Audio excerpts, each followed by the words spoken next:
भुसावळ बाजार police station हद्दीमध्ये Navratra उत्सव आणि पुढे येणारे इतर उत्सव या संदर्भात आज संध्याकाळी रूट मार्च ठेवण्यात आलेला आहे। तसेच ज्या भागात काही व्यक्ती फरारी पाहिजे आहेत, नंतर काही ठिकाणी त्यांचा गुन्ह्यात सहभाग आहे, अशा काही ठिकाणी आम्ही कोम्बिंग ऑपरेशन राबवून कारवाई करणार आहोत।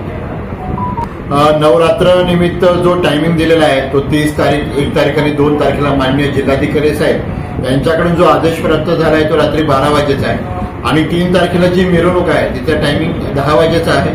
पण नक्कीच जिल्हाधिकारी साहेबांकडून जर त्याच्यात काही परत नवीन ऑर्डर झाली तर तसं आम्ही सर्व नवरात्र उत्सव जे कार्यकर्ते आहेत, भक्त आहेत त्यांना आम्ही कळवू।